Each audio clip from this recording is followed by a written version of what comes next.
Hello, everyone, and welcome to the program. I'm Sean Kimberley, Channels Television's global headquarters in Lagos, Nigeria. Well, it might be early in the day in the second term of President Muhammadu Buhari's administration, but the dynamics clearly shows that there is really no time. 2 weeks is gone already, and 18 days since President Muhammadu Buhari and his Vice President, Yemi Osinbajo, were sworn for a second term in office. We at Channels Television began a countdown to the president's formation of a cabinet.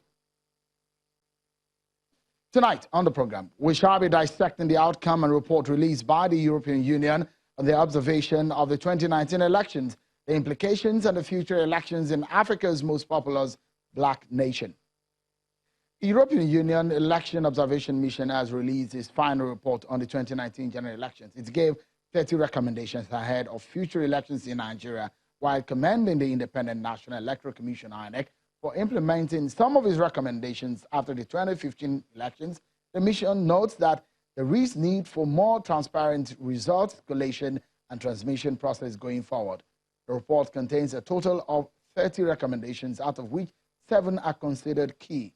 They include strengthening INEC procedures for the collation of results to improve integrity and confidence in the electoral process, establishing requirements in law for full results transparency with data easily accessible to the public, and strengthening of INEC's organizational and operational capacity, as well as its internal communication. Others are transparent and inclusive electoral security with a responsible interagency body working in consultations with political parties and civil society. Introduction of a legal requirement for political parties to have a minimum representation of women among candidates, electoral tribunals to also cover pre-election cases in order to improve access to remedy and to avoid petitions being taken to different courts at the same time, and also reforming the licensing system for the broadcast media to provide more media pluralism and diversity in all of Nigeria's states. Part of the report also states that leading parties were at fault in not reining in acts of violence and intimidation by supporters and abusing incumbency at federal and state levels. Well, the leading parties in the country are the APC and the PDP. They shared the wins and the gains in the state, and at the center is the APC. Tonight, we shall be talking to both parties on the report and the way forward, as well as setting an agenda for President Muhammadu Buhari ahead of the second term in office. We have joining me now, Yemi Akinwumi is the Deputy National Chairman of the People's Democratic Party. He joins us from our Abuja studio. Many thanks for coming on tonight, Akinwumi. Let's start with what a report that has perhaps indicted your party as well as the ruling party, because the report did say the major parties are involved in this act of violence. They did not do anything in stopping their supporters or in this act of violence. How did this come to your party? And are you planning to learn from some of the what has come as an indictment on the political class?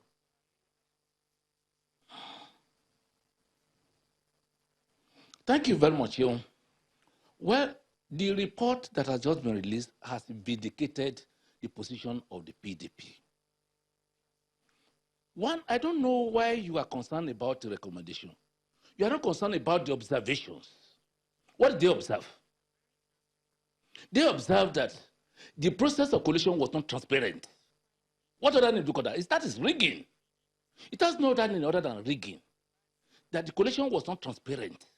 Then they propose solution, recommendation as to how it can be improved upon. And INEC in their own turn has now said that, okay, they will implement it against future elections. Admitting that it was not transparent enough. So telling you that 2015 election was not transparent in coalition. That is pure and applied rigging. It has no other definition more than that. And this is what we have been clamoring for. This is what we have been telling people, that the 2015 election was not transparent enough. It was never. For example, you are now hearing that INEC saying they don't have server. Whereas it is in this huge Sheon Okibaloye that interviewed Michael Guinea in your channel television here, where he told you that the election will be transmitted from server, from the card reader directly to the central server.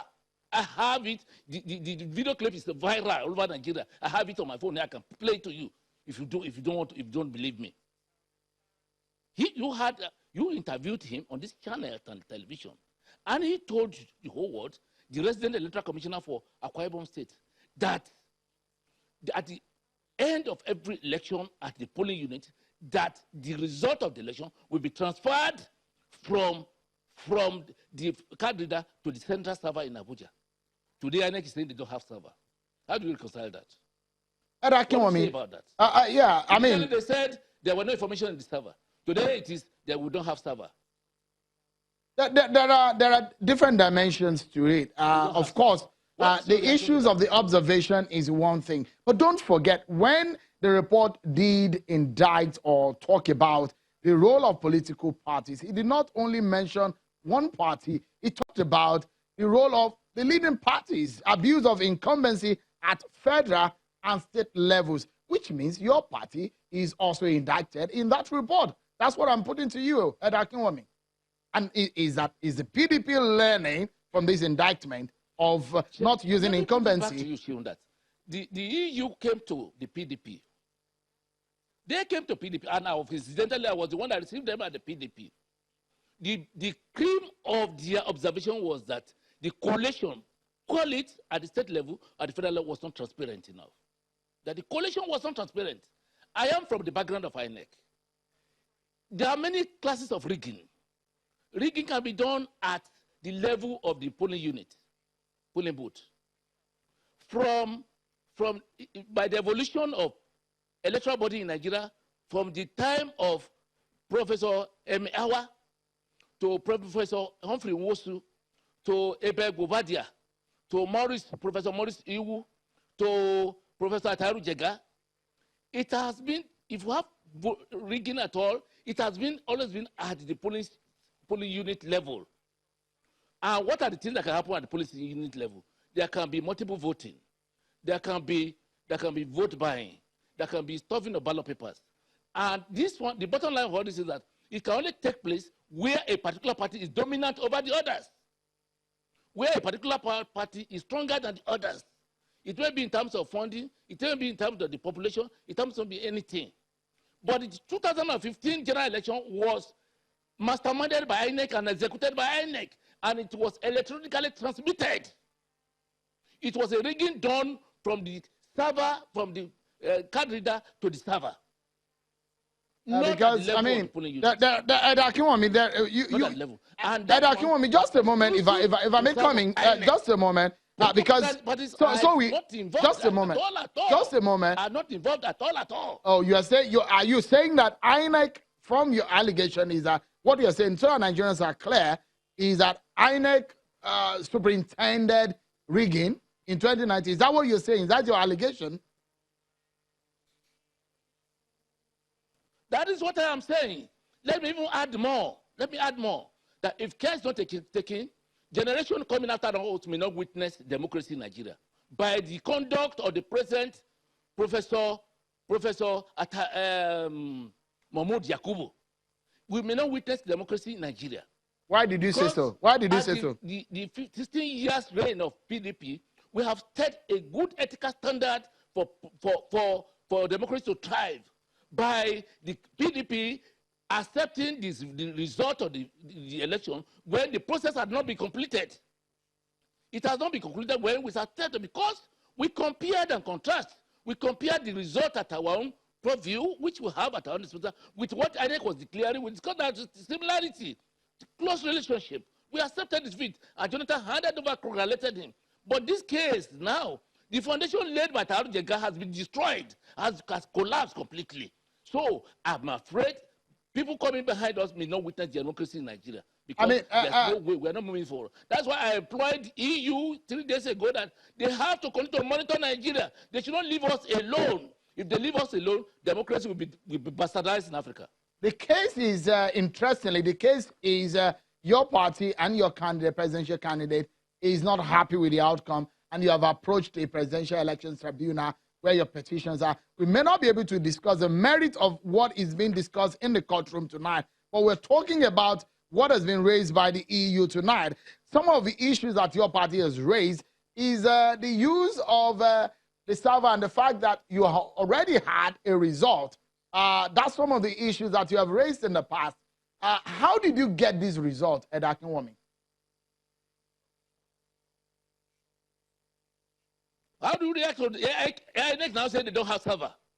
But you what said saying to INEC said they don't have server. Ed Akinwumi, but your party said told you at INEC that they will transmit election from candidate to the central server. But your party has said you had the result. So I'm asking now, since that you have the benefit of having you. Told you that time, you show what he told you with what the INEC is saying today. So, Ed Akinwumi, if INEC is saying it doesn't have server, though that's a conversation in the courtroom. But the question I'm asking now is that your party said you had a result, but what was released was different from the result you had, which you say, your party say is the authentic result. So how then did you have it? How did you get it?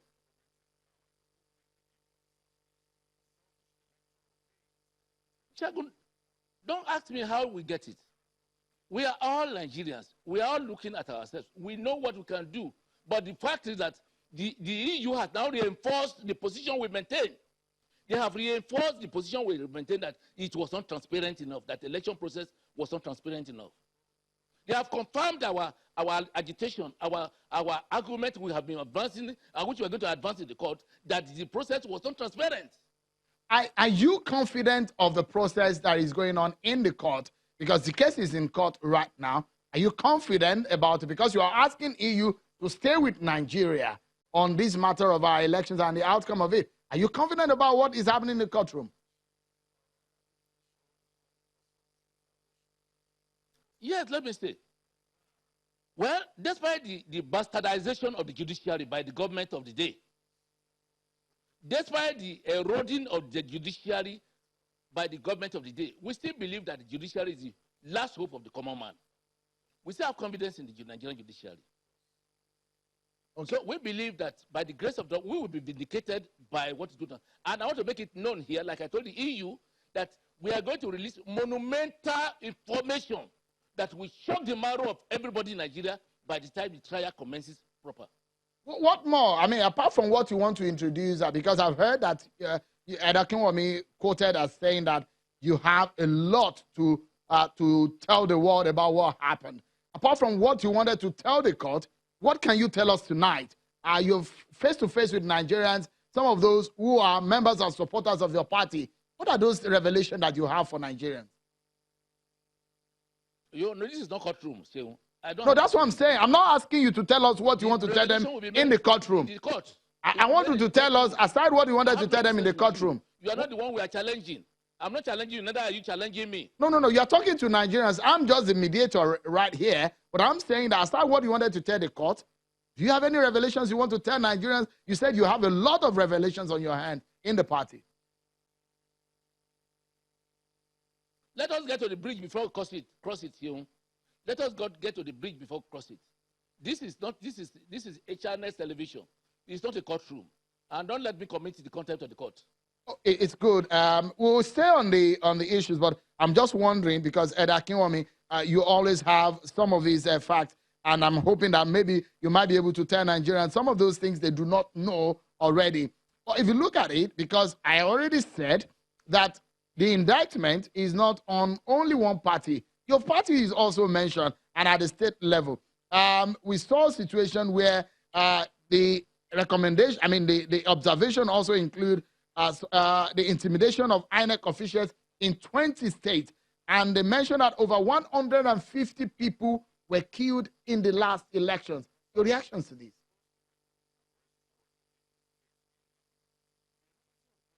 So even before I react to that, you yourself, I put a question to you, I've never admitted, and neither have you ever denied, that Michael Guinea told you that election will be transmitted from card reader to the central server in Abuja. What is your reaction? I want you to answer, whether it's yes or no. Otherwise, I can show you. It's on my phone here. The video clip is already viral. It's everywhere. It's in my phone. It's in your own phone, too. I'm the one asking the questions, interestingly. I'm the one asking the questions, but The interview that you talked about, of course, there was an interview with Mr. Michael Igini. No. I'm not going to answer questions because I'm asking the question and we invited you to answer questions. But let's have someone who also has been mentioned in this conversation to also talk to us. The Yaga monitoring the votes. Back to your question. Okay, go ahead. It may be problem your own family. Family is not involved. There are millions of Nigerians that lost their life during the election by the intimidation and harassment of the security agents. The whole process was hijacked by the police and the military. What has the military got to do with electoral process? Tell me. What has police got to do? Are we defending? Are we fighting Boko Haram on election day? What has military carrying gun, sophisticated gun, got to do with civil exercise of election voting and counting results? Millions of Nigerians lost their lives. Ed Akinwumi, rest in peace. You seem to be very confident about what will come out of the court, because you said that you have very strong and weighty revelations to throw at the court. Should you lose this election, the petition at the tribunal, what would your party do?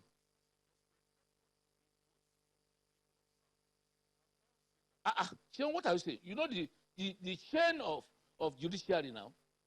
If the verdict of the appeal court is not available, we'll proceed to the Supreme Court. What if you lose? We know that Supreme Court, they have convinced, at least they have shown the whole world that they are above board in all the judgments they have given out. But here is a government that doesn't obey, who doesn't believe in judiciary, who doesn't obey the rule of law, who doesn't obey court judgments. We can start. If we go to that now, we won't leave this studio today. No, you can go into it. I mean, you have some fears, do you?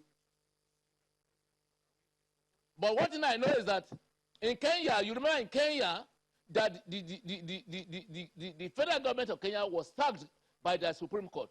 And I'm envisaging that such a thing will happen in Nigeria again. Here. It will happen and no heaven will fall here. Ed Akinwumi, you've not talked about, I see that you've not really answered the question as regarding the indictment that has to do with your own party. You've spoken against the APC, but as your party learned and is working against the kind of indictment brought by this report, because they said the leading parties, and your party and the APC are the two leading parties in Nigeria. And the issues of intimidation, the issues of harassment and electoral violence have been, your party in this report have been indicted. You've not spoken about that. Are you not looking into it? Let me speak about that. Well, I don't know what you are talking about. But one thing I can tell you is that I got this report before it was made public to the members of the public. Because they came to INEC first, they came to the offices of the political parties, and I was the one that received them at the PDP. I don't know of any indictment for the PDP. And you are talking of harassment. Who can harass? It is the police and the military that can harass. Do we have control over the police?